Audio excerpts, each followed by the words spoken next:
This is the point where we're at in this draft, to the point that not mainstream media, not guys that are tuned in, beat reporters, or any of these guys. It's Reddit users that we're chasing down now throughout this draft process, just to try to get some information and some clarity at picks 1 and 2. When it comes to a Levis, I don't know anyone who has said this. If somebody's leaking it out to a family member, a friend of a friend, or something like that, you would think that somebody within the mainstream media would be able to get a hold of this and be able to report it. But at this point, it's almost just laughable at how interesting and how just much of a lack of clarity we have there at the top.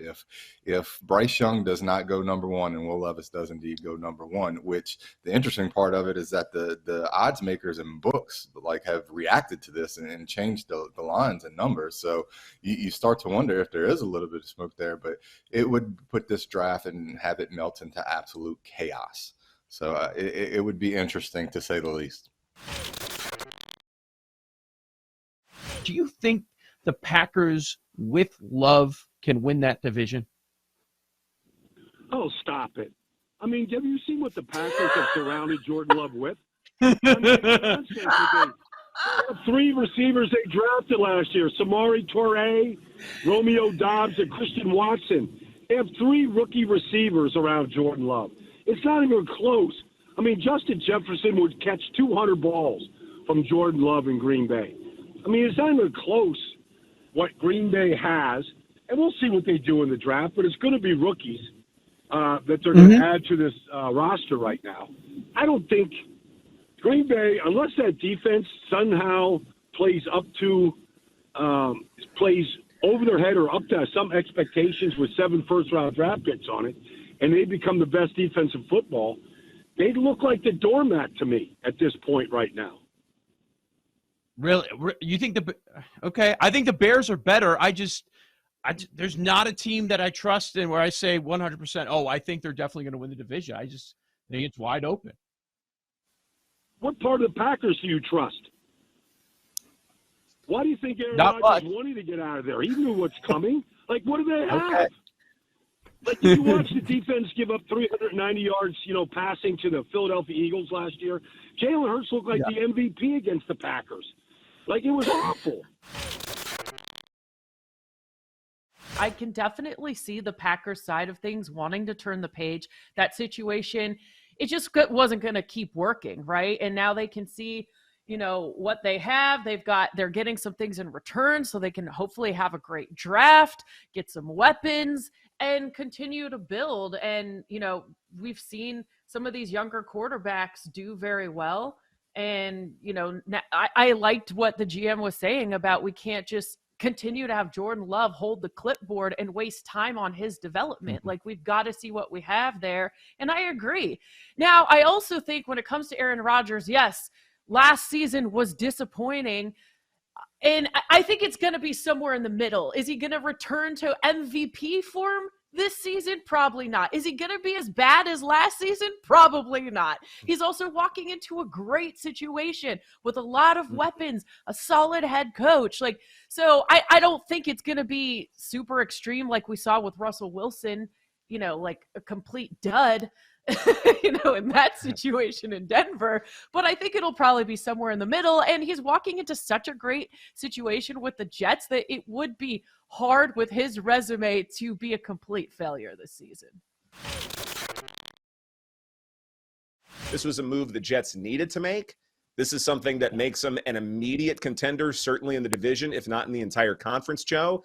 And now the question is, what sort of secondary, tertiary effects do we need to keep in mind?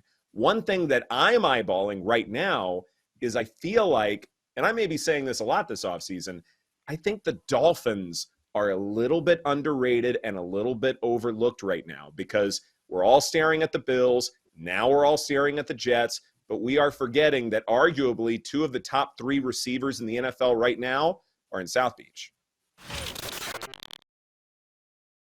Who has really stepped up? Someone that I don't personally love as a player, but Russell Westbrook has been picking up the slack and just going off. And I don't expect him to cool off tonight either.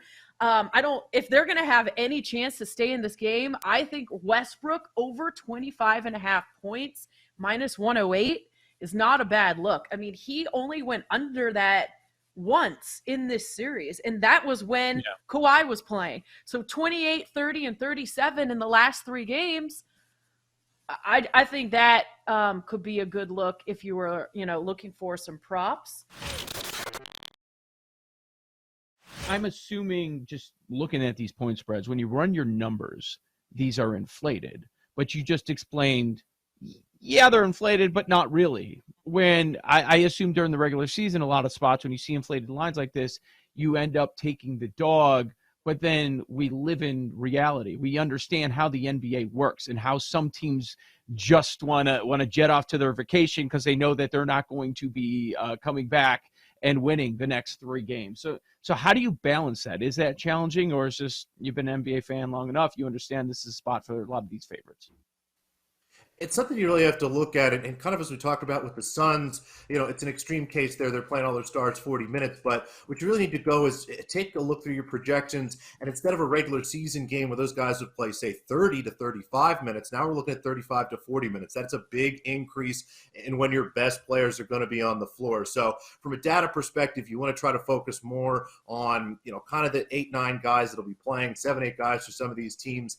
And then the other thing that's always tough, and one of the reasons handicapping the playoffs are so fun, you really can do well just watching the games and get a feel for it. These numbers react pretty slowly. And really what this comes down to at certain points in these series, coaches and teams figure out what little crack that they can keep pushing their way in to make a team fall apart. And that's kind of what you see here. They just put guys in blenders over and over again. And not a game tonight, but again, you think about the way the Knicks continue to attack that 5th guy on Cleveland. It's just the Cavaliers cannot do a single thing with anybody else on the floor there. And that's kind of what happens here. So the better teams do have a bigger advantage, which is why you see some wider numbers. It was at least a decade ago. The narrative by some, when he was with the Bulls, when he was a young player, the 30th pick in the draft, the narrative was that, Tibbs runs him so hard night after night, and he goes so hard at both ends of the court. You credit him for that, but one, he's never going to be your one. He's never going to be your superstar. And the other narrative was, well, he's going so hard, it's never going to last. This guy might have a few more years left, and then it's going to be over. And here we sit. He is that superstar. He's carrying a team against the best team in the East as the 8th seed. It was a miraculous performance last night. And that's the most points we've seen on less than 30 field goal attempts because he was doing it all. I know he's the master of the 2-point jumper, but he was doing it on threes, and he was attacking again and again. It was really, Aaron, I was just like, I can't believe what I'm watching with Jimmy at this stage in his career. I know. I was just watching this, like my jaw was dropping, and then there was more and more and more. Just when I thought, I wouldn't see more from Jimmy Butler, it continued.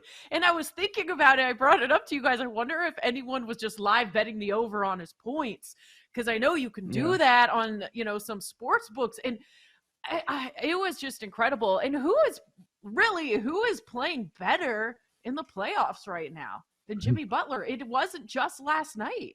And I haven't been in that locker room, but just watching that game, and, Joe was talking about, prior teams, guys didn't necessarily like Jimmy, the ego. You could tell there's a special chemistry with that squad on this Miami Heat team that, having been around championship NBA teams before, I could tell just by watching the game on TV that that team has something special. Now, will it be good enough to get past the Celtics? That'll be tough, but they have everything. You can just see it all clicking for them. And the fact that they have been getting different contributions, it's just it was so cool to watch, just a very, very special moment.